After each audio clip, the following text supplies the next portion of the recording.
தடுத்தேனா?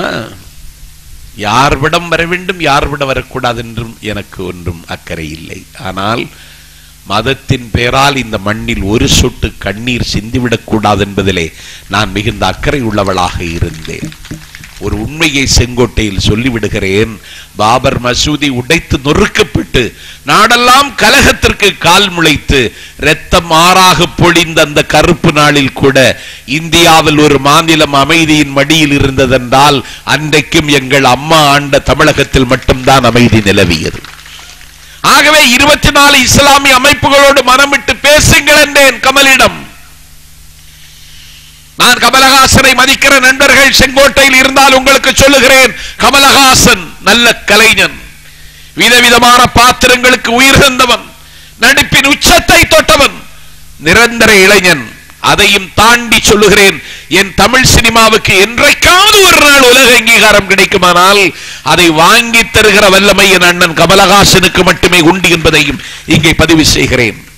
அவருக்கே அடிசறுக்கி விட்டது, ஆபத்தில் சிக்கிக் கொண்டார். அம்மா சொன்னார், மனம் விட்டு பேசுங்கள், விட்டுக் கொடுப்பவர்கள் கெட்டுப் போவதில்லை கமல், கெட்டுப் போகிறவர்கள் விட்டுக் கொடுப்பதில்லை கமல் என்றார்கள். டிசம்பர் 25ஆம் தேதி முத்தரப்பு பேச்சுவார்த்தைக்கு தேதி குறித்தார்கள். கமல் அன்றைக்கு போகவில்லை. மீண்டும் சொன்னார்கள், போய் பேசுங்கள், சர்ச்சைக்குரிய பகுதிகளை அகற்ற முன்வாருங்கள்.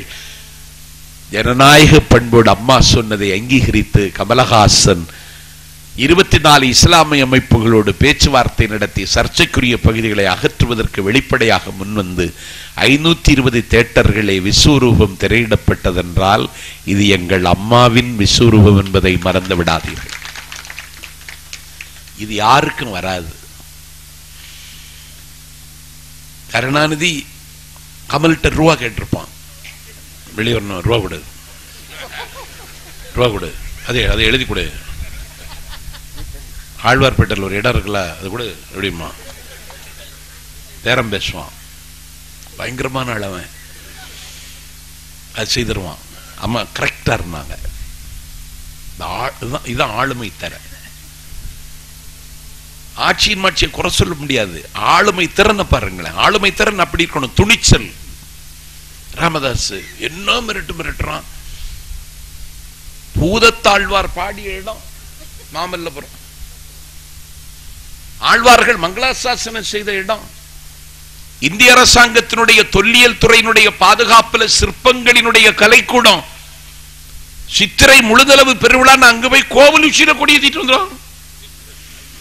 கோவில் உச்சியில கொடியேற்றினது மட்டும் இல்லைன்னா சிவபெருமா வன்னிய ஜாதின்னு தான்.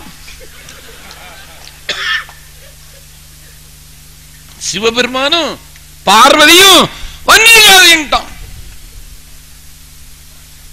என்னடா உனக்கு மென்டலானா கீழ்ப்பாக்கத்துல இடம் இருக்கு, இப்படியாடா ஒளறி கொட்டுவீங்க. ஓர் இருவம் ஓர் நாமம் இல்லாதானுக்கு 1000 திருநாமங்கள் அப்படின்னு எல்லாம் சொன்ன மாணிக்க வாசகன். கடவுளையே வன்னியர் ஜாதி, பார்வதி வன்னியர் ஜாதிட்டான்.